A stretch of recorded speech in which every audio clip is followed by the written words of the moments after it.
This video will demonstrate the incident management tool. When you open the tool, you are presented with the incident management dashboard, which will show you statistics for the month.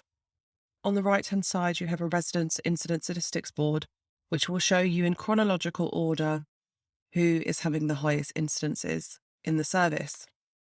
Below that, you have the lessons learnt log. Staff can easily upload new lessons learned and view the latest lessons learned for the service. In the back end, management have oversight of which staff members are involved in a restraint and how often.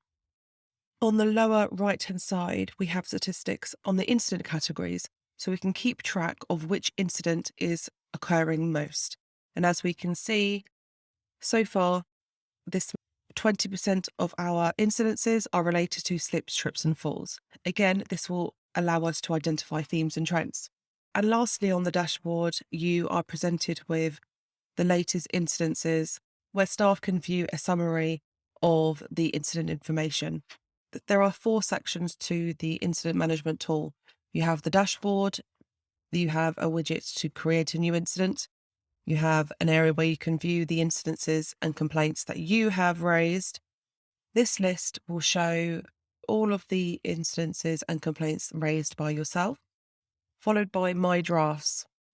So let's say you're halfway through completing an incident report and you haven't got time to finish it. It will save into your drafts and you complete it at a later date.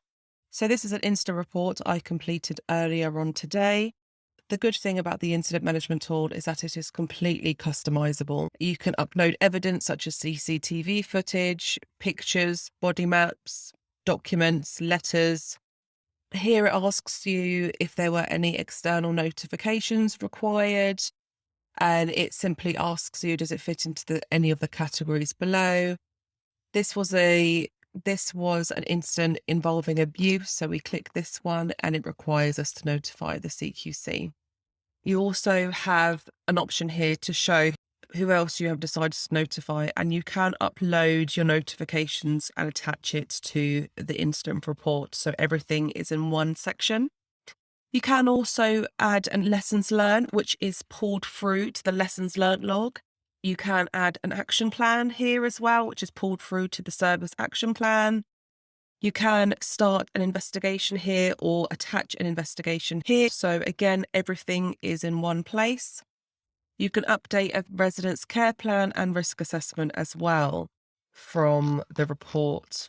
So essentially, the incident management platform that we have designed is to try and streamline the processes, speed up reporting, ensure that all the documents are in one place, and allow staff members to take immediate action rather than writing a report and then having to go elsewhere to write an action, and then having to go to another folder to write a lessons learned. You have created an incident report. You have updated a care plan, a risk assessment, uploaded lessons learned, created any associated actions, and you can also attach your external notifications, internal notifications, and any evidence all in one document.